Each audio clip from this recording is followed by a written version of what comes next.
I don't think it's a perfect fit, but he did do it in college. So that is something they can look into. By the way, some news just broke on Twitter via Ian. I think it's Ian Rappaport that Richard Sherman has actually left the 49ers and is actually going to visit the Detroit Lions. 49ers was a good fit. 49ers would have been a good fit for him. Cover 3. Well, it was really the ideal fit because he'd be going right back to that Seattle scheme. Yeah. But yeah, I just thought I'd break that because it just flashed up on my phone and he's going to Detroit. So watch that space basically. So a little bit of info on Feliciano. He's 6'4", 32 3/8 on the arm length, and checked into 323 at the combine.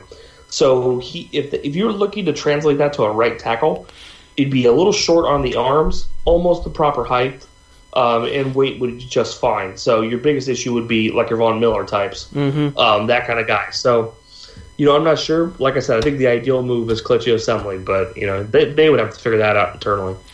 All right, moving on to the draft. So when it comes to the first round, right, I'm a big supporter of drafting a premier position. When I say premier position, I'm saying QB, cornerback, defensive end, or a left tackle. And we have a need at defensive end and cornerback. So should the Raiders, and tackle maybe as well, but should the Raiders focus on that area, on the premier area on round 1, or should they just go best player available in any area of need? What do you think? I'm really torn on this because I tend to agree with you that you look for a premier position, and I do think that there's an opportunity there with Marcus Davenport. But if he doesn't blow you away, there are a couple of guys who are so good at positions that aren't necessarily needs that you could definitely look into and grab. And to me, the guy is Derwin James. He's the game changer. If the Raiders decided that they could commit to a 5 defensive back base defense, so basically 4 down linemen, 2 linebackers, 5 DBs, but you're utilizing 2 strong safeties, Obi and Derwin, and you can mix and match those. You can do a lot of different things, make it look like a nickel package, a 4-4. You can do tons of stuff with it, and I'm a huge fan of this idea. New England did this for a long time. If you are willing to commit to that, Derwin James would be an incredible pick at 10 if he's there. That said, I do think it's more likely we see Davenport or Roquan Smith. Or I will say Tremaine Edmonds if our assumptions are correct that the Raiders are looking to treat Bruce Irvin more like a 43 under Sam. Because that brings Tremaine Edmonds back into the discussion because I think that they are very similar players. Yeah. So I do think it's going to go it's going to be that direction. Wait, who are similar players? Tremaine Edmonds and Bruce Irvin? Yes. So then it would mean Roquan Smith would be the better linebacker fit if that were to happen. Well, depends. Like I said, we have to make an assumption here. Right. Are we going to make the assumption that they're going to play a 43 under and put Bruce Smith in that Leo position? Because I think the reason why, to me, Tremaine Edmonds and Bruce Smith are similar is they're physically similar. They have some physical characteristics that are similar, but it's the athleticism. And when you go watch Tremaine Edmonds in space, in coverage, crazy, it's very impressive. And I think Bruce Irvin, we've seen him in coverage, in man coverage and zone coverage, do some very impressive things over his career. Especially in Seattle, there are some clips of him doing some cool stuff. The Raiders really never used him enough in coverage, I thought. But except for that game against Kansas City where he beat the crap out of Travis Kelce. That was beautiful. So it was beautiful. But I think, if you want to copy that and go keep it the 43 under, Tremaine Edmonds makes a ton of sense. And it gives you a year or two to groom that guy before you have to ask him to take over the position from Bruce. So where does he play then for year 1? I think he's a backup. I think he's backing up. Or maybe you put him at will, but I think he's backing up Bruce. Basically you're taking a guy at 10 and he's not playing. That is, I don't know if coaches want to do that, man. I don't know if Raider Nation's going to want to see that. A lot of coaches will go. I mean, Baltimore Ravens, Pittsburgh Steelers, they're notorious for not playing first-round picks. I shouldn't say Baltimore. I should say the Pittsburgh Steelers, notorious for not playing first-round picks. Yeah, but I think we're in a state where the 10th pick really needs to kind of be a starting player. That's just my opinion. I think we need someone to go in there and hit the ground running straight away. Because obviously our other draft picks haven't really blossomed in last couple of years. We really need to get this one right and get someone in who's going to make a positive impact.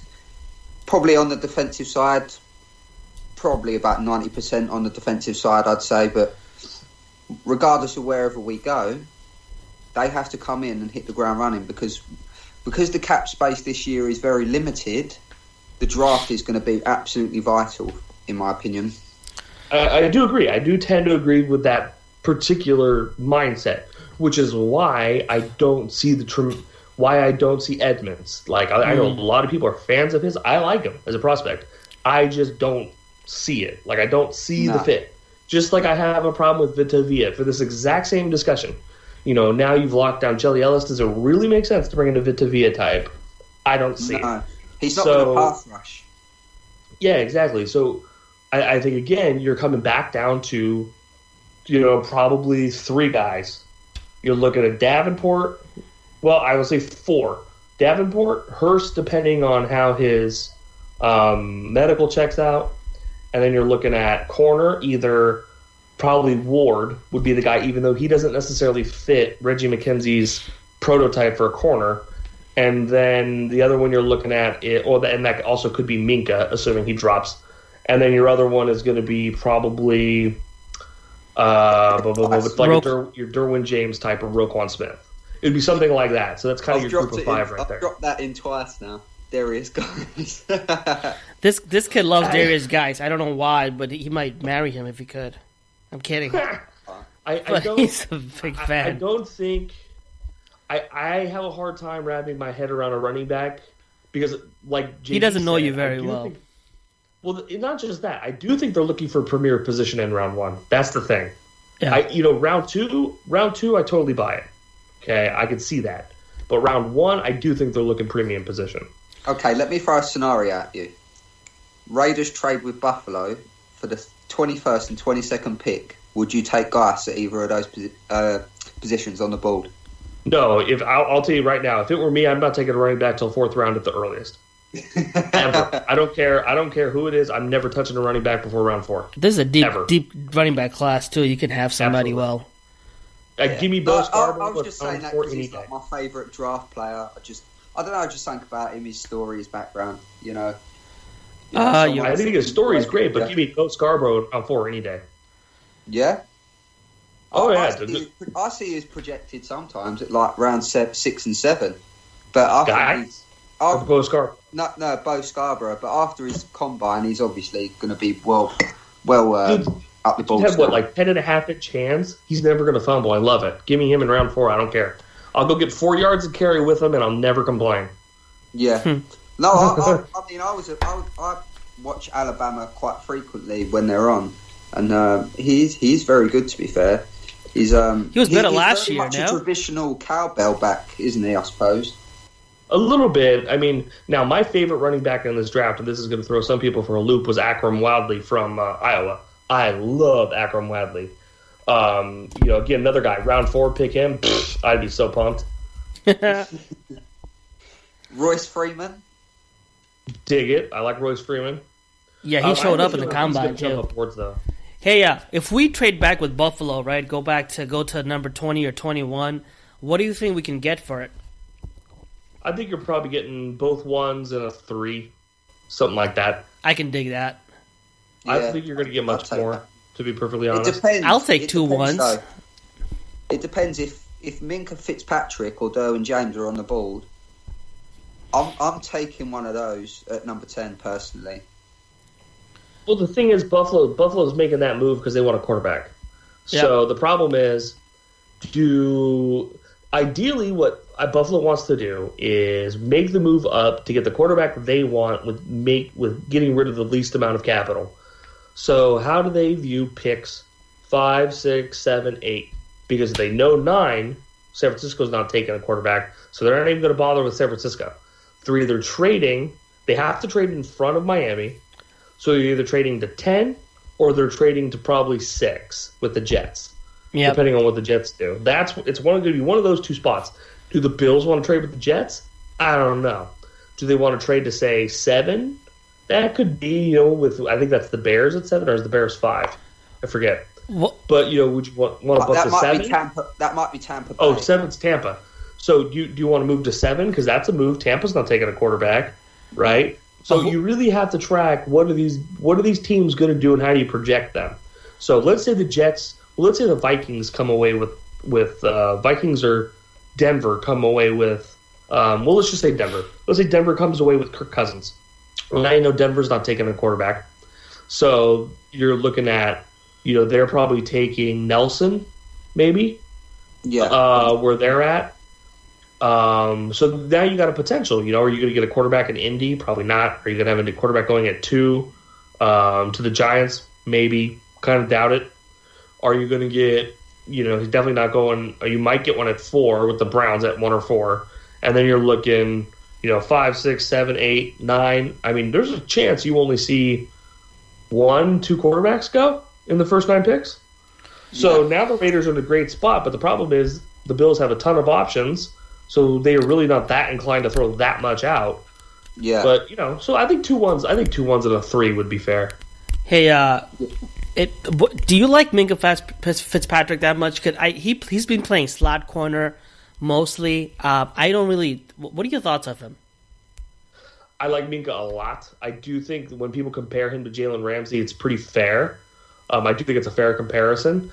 Really? I love the idea of playing Minka Fitzpatrick in more of a cover 2, quarters cover 4 system. Now, Gruden has said that he really believes more in a cover 1 or cover 3 type approach with mixed coverages. And because we have Ansley from Alabama in the mix, I think you have to put a lot of faith in Ansley to make it work with Minka Fitzpatrick at outside corner. He would be the star there. He would play the star position in the Rip Litz package in the pattern match if they did bring that to Oakland. Exactly. So the question would be to me, do you have another corner that you take later in the draft or that you get in free agency for cheap that you're willing to put to the outside and move Minka inside? I think that's plausible.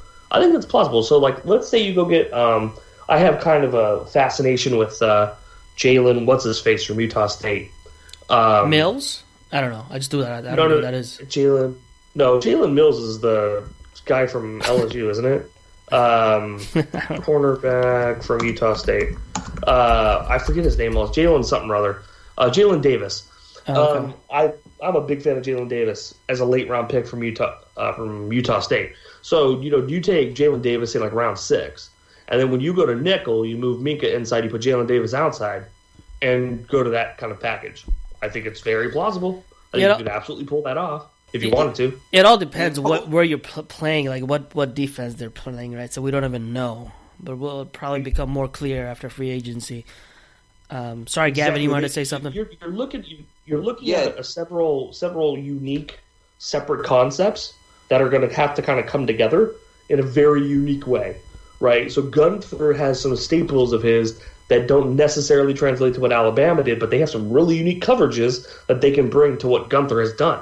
Mm-hmm. So if you could smash those two together and make a Gunther-Ansley sandwich, could be very, very interesting. You just have to, we just have to see how they come about and do it.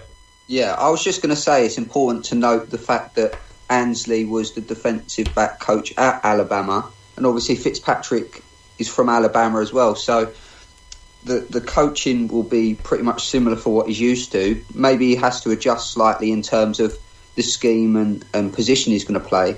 But I think with a play like that, he's very flexible. He's kind of like a Jalen Ramsey type, I suppose. But I think that he's a bit more settled in the slot maybe than Jalen Ramsey.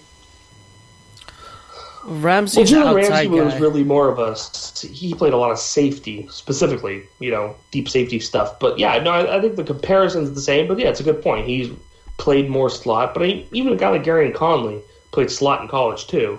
Doesn't mean he necessarily struggled to play outside. So yeah, I don't know. You're going to have to put a lot of faith in the coaching. But I think the best thing you get with a Minka Fitzpatrick is you get the brain, because you cannot be an active part of that Bama defense without using your noggin.